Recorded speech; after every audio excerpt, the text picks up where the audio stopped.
안녕하십니까? 책번님입니다. 오늘 소개할 책은 제이슨 펑의 당뇨 코드입니다. 세계적 베스트셀러 독소를 비우는 몸 저자 제이슨 펑 최신작입니다. 평생 당뇨병 걱정 없이 젊고 건강하게 나이 드는 방법을 알려드립니다. 수많은 독자들이 기다려온 당뇨 코드 마침내 출간되었습니다. SBS 끼니 반란 MBC 지방에 누명 출연하였으며 신장내과 전문의로 식이요법을 통한 당뇨병 치료의 세계적 권위자 제이슨 펑 건강하게 결정판이라고 할 수 있는 당뇨 코드입니다. 당뇨 치료에 대한 기존의 패러다임은 제2형 당뇨병은 만성 진행성 질병이므로 완치할 수 없고 치명적인 합병증을 막는 혈당 관리가 최선이라는 생각이었습니다.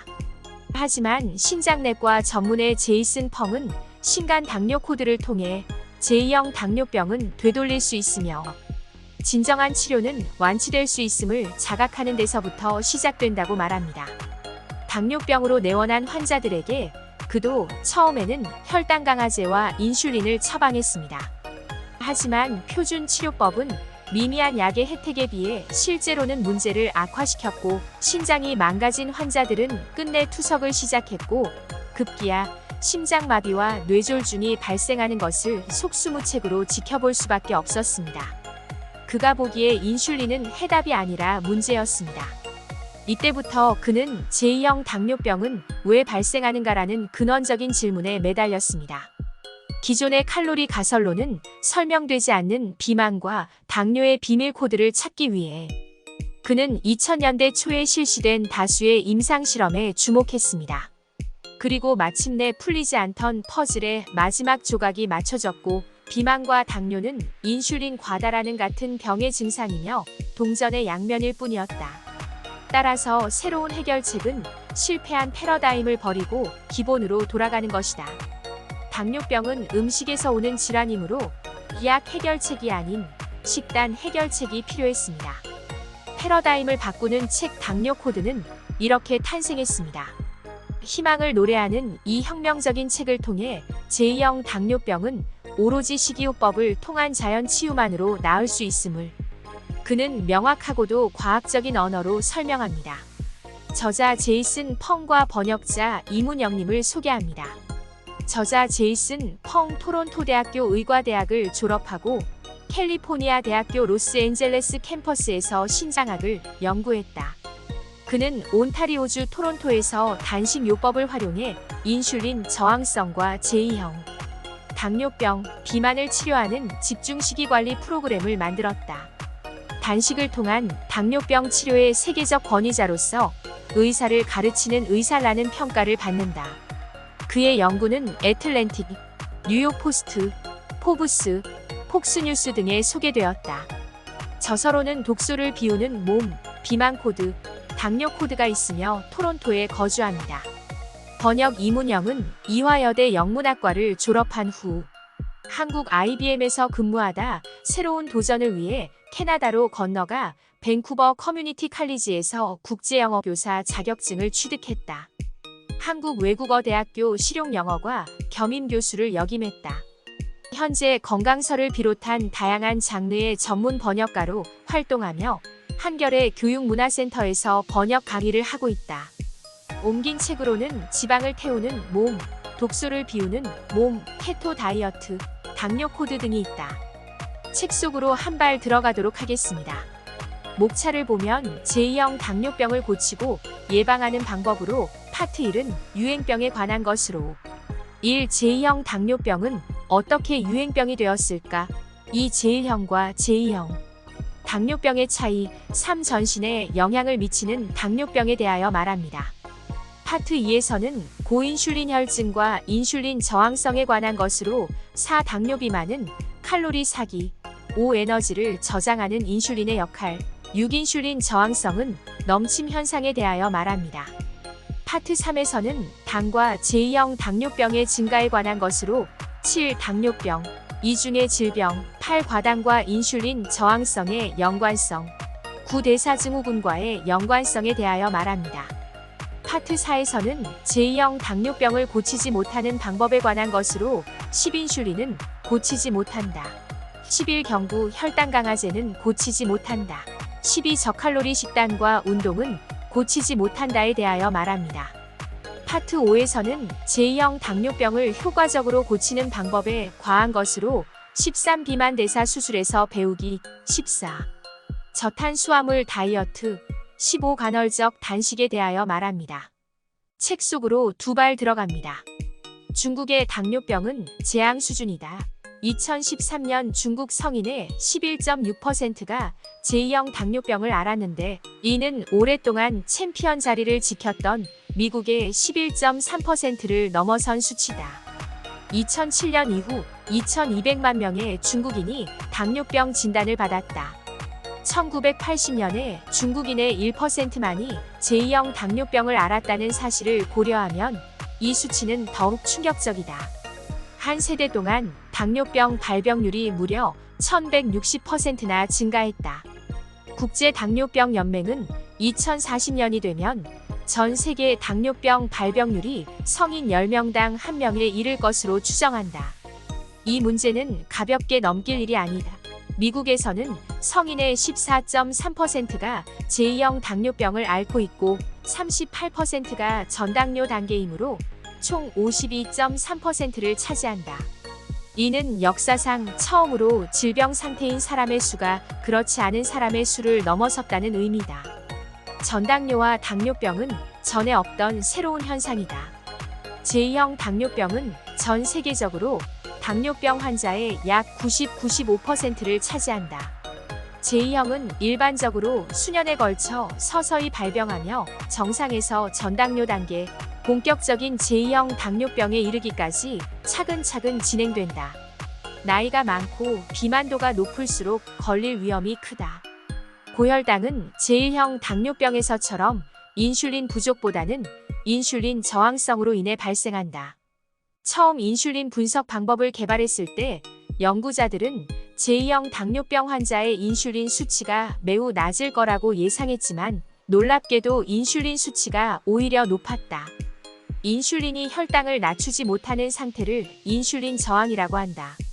인체는 이 저항을 극복하려고 인슐린을 늘려 정상적인 혈당 수준을 유지하려고 한다. 그 대가로 인슐린 수치가 높아진다 하지만 이 보상에는 한계가 따른다.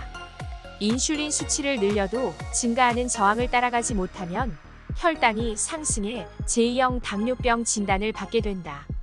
진실을 말하자면 몸은 기초대사율의 등락을 40%까지 조절할 수 있다.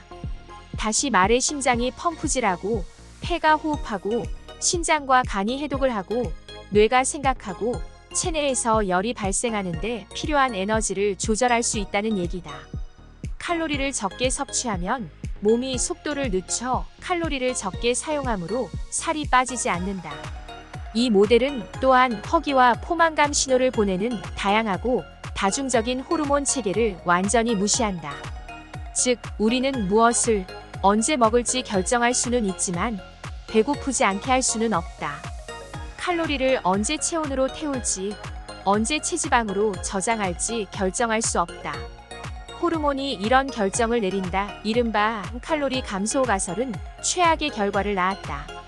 1970년대 후반에 시작된 비만과 제2형 당뇨병의 폭풍은 약 40년이 흐른 지금 전 세계를 질병과 장애로 삼켜버릴 수 있는 5등급 허리케인이 되었다.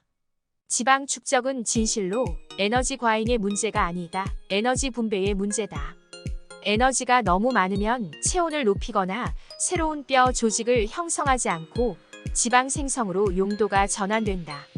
이러한 에너지 소비는 호르몬이 조절한다. 과한 칼로리 섭취 때문에 비만해진다고 오해해서 쓸데없이 칼로리를 줄이려고 노력했기에 우리는 실패할 수밖에 없었다. 우리는 배고픔을 덜 느끼도록 결정할 수 없다. 우리는 기초대사율이 높아지도록 결정할 수 없다. 칼로리를 적게 섭취하면 몸은 대사율을 낮춤으로써 보상을 받을 뿐이다.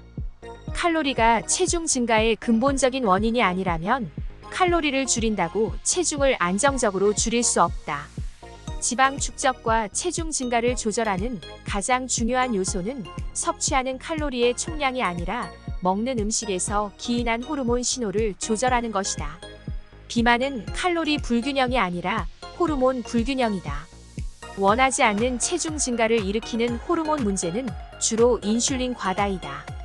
따라서 제2형 당뇨병은 칼로리 불균형보다는 인슐린 불균형으로 인한 질병이다. 동물 푸아그라를 만드는 과정은 인체의 지방간이 만들어지는 과정과 기본적으로 같다. 의도적으로 탄수화물을 과다 공급해 지방간을 만들려면 인슐린 수치가 높아야 한다. 1977년 미국 식단 권장안은 지방을 적게 먹고 빵과 파스타 같은 탄수화물을 더 많이 먹으라고 강력히 권고했다. 그 결과는 어땠을까? 인슐린 수치가 급격히 증가했다. 근본적으로 인간 푸아그라를 만들고 있다는 사실을 우리는 거의 알지 못했다. 지방간은 인슐린 저항성을 예고하지만 이는 시작일 뿐이다. 골격근과 췌장을 포함한 다른 기관 내의 지방도 제2형 당뇨병에서 주도적인 역할을 한다. 지방세포가 아닌 곳에 쌓이는 이소성 지방은 인슐린 저항성이 생기는데 중요한 역할을 한다. 여기에는 지방간, 지방근육, 지방췌장이 포함된다. 심한 비만 환자도 이소성 지방이 쌓이지 않으면 인슐린 저항성이 나타나지 않는다. 이는 비만인의 20%가 인슐린 저항성 없이 대사 상태가 정상인 이유를 설명한다. 반대로 체중이 정상이더라도 지방세포가 아닌 장기에 지방이 쌓이면 제2형 당뇨병이 생길 수 있다. 지방세포 안의 지방은 괜찮지만 장기 안의 지방은 그렇지 않다. 1950년대에 처음으로 알려진 내장 비만을 복부 비만이라고도 하는데 대사에 해를 끼친다. 인슐린이 없으면 이소성 지방이 쌓이지 않아 인슐린 저항성이 발생할 수 없다. 실제로 쌓인 지방은 인슐린 수치가 지속해서 낮으면 녹아버린다.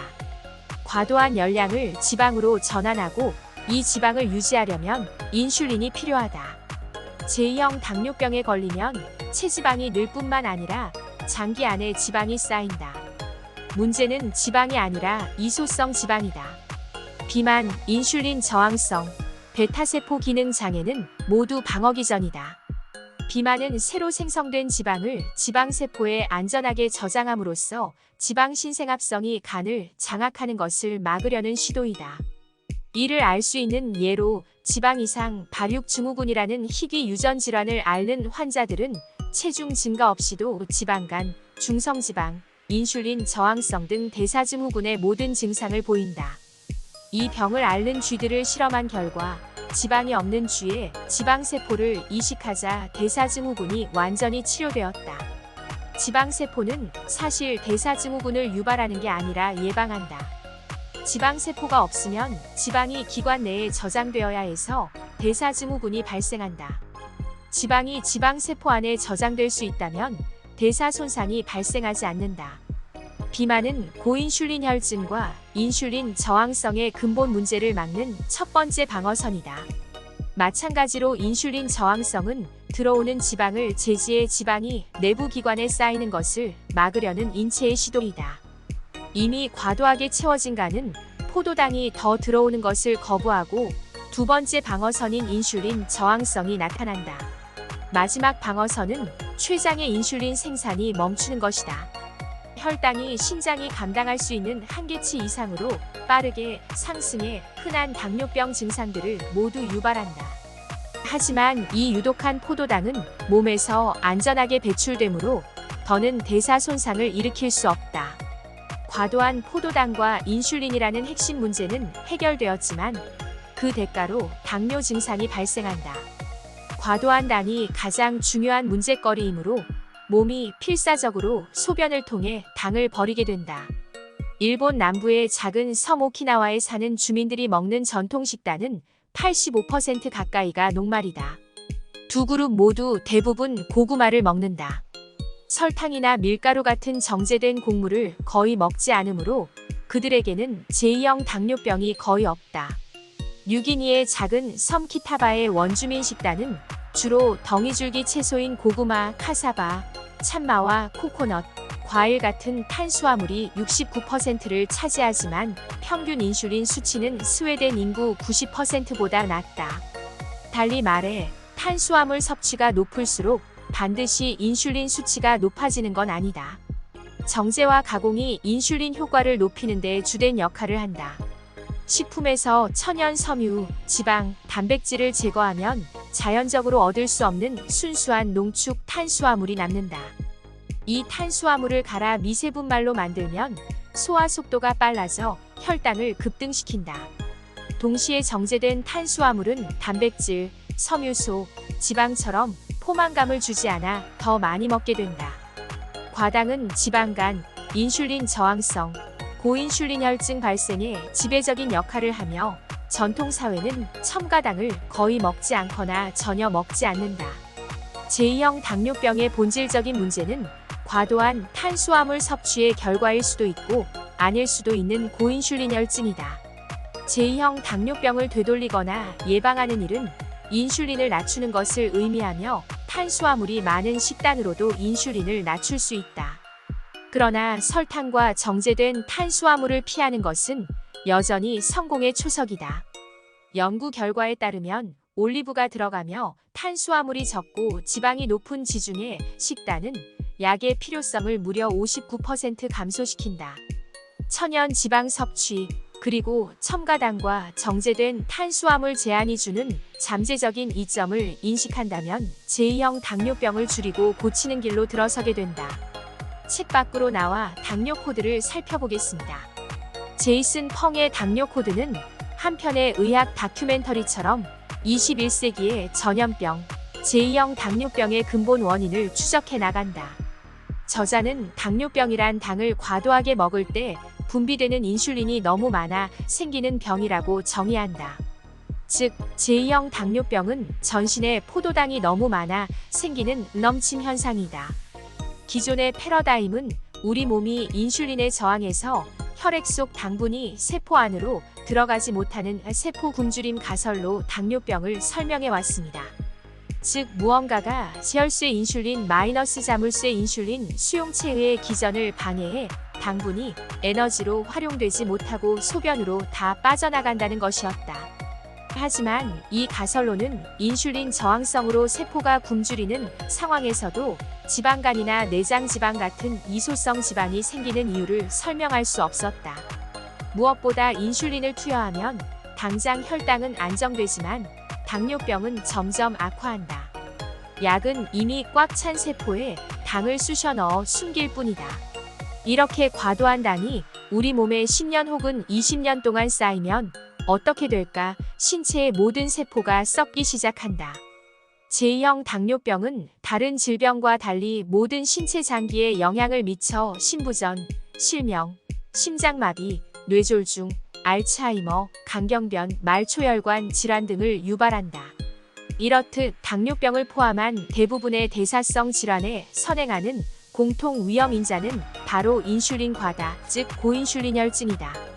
일반적으로 제2형 당뇨병이 진단되기 10여 년 전부터 인슐린 저항성이 발생한다. 인슐린 저항성이 증가하면 보상성 고인슐린 혈증이 나타난다.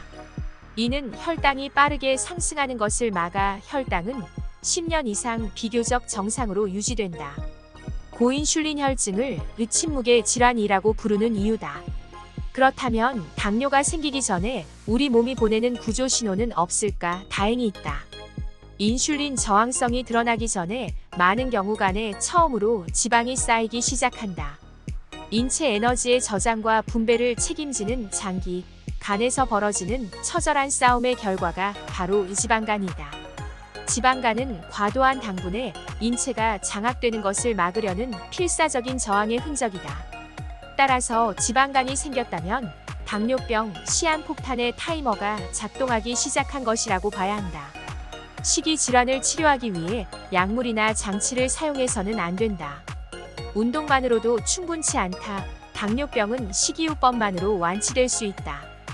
당신이 만약 건강검진을 통해 지방간, 전당뇨 혹은 당뇨병 진단을 받았다면 어떻게 해야 할까? 저지방 식단을 시작해야 할까? 혈당 강화제를 복용하기 시작해야 할까? 돌이킬 수 없는 병의 진행을 속수무책으로 바라봐야만 할까? 제이슨 펑이 주장하는 넘침 가설로 문제를 바라보면 해결책은 단순해진다. 당뇨병은 계속된 탄수화물 과다 섭취에 인슐린이 반응한 결과라는 사실만 이해하면 된다. 당이 문제라면 당을 없애라. 제이슨 펑에 따르면 이 목적을 달성하는 방법은 두 가지뿐이다. 첫째, 당분을 적게 먹거나 저탄수화물 마이너스 고지방 식단.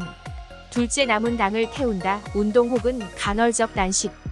과도한 당과 과도한 인슐린이라는 문제를 제거하지 못하면 결국 병은 만성화되고 점점 악화한다.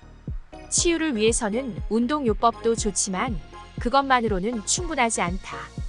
당뇨병은 음식에서 오는 질환이므로 식이요법만이 진정한 해결책이다. 근본 원인을 해결하고 나면 제2형 당뇨병과 대사증후군을 완치할 수 있다. 당뇨병에 얽힌 복잡한 비밀 코드를 푼 제이슨 펑은 2011년 의학연구원 메건 라모스와 함께 식이요법으로 당뇨병을 치료하는 집중식이관리 프로그램을 시작했다. 그 후 1000명이 넘는 당뇨병 환자들을 집중식이관리 프로그램으로 완치 판정으로 이끈 제이슨 펑은 자신의 노하우를 대중과 공유하기 위해 유튜브에 6부작 비만의 원인 시리즈를 올렸고 다른 전문의들에게 강의하기 시작했다. 토론토에서 있었던 강연이 큰 반향을 일으켜 그는 의사를 가르치는 의사라는 별명을 얻었고, 강연에 참석했던 한 의사를 통해 그레이스톤북스 출판사와 연결되어 비만과 당뇨병에 얽힌 비밀 코드를 주제로 원고 집필을 시작했다. 비만 코드, 당뇨 코드는 이렇게 탄생했고 각각 수십만 부가 판매되며 세계적 베스트셀러가 되었다. 독소를 비우는 몸 이 간헐적 단식의 세계적 열풍을 이끌었다면 당뇨 코드는 명실상부 제이슨 펑 건강하게 완성을 선언하는 기념비적 작품이다. 이상으로 당뇨 코드 책의 리뷰를 마치겠습니다. 구독과 좋아요는 사랑입니다. 감사합니다.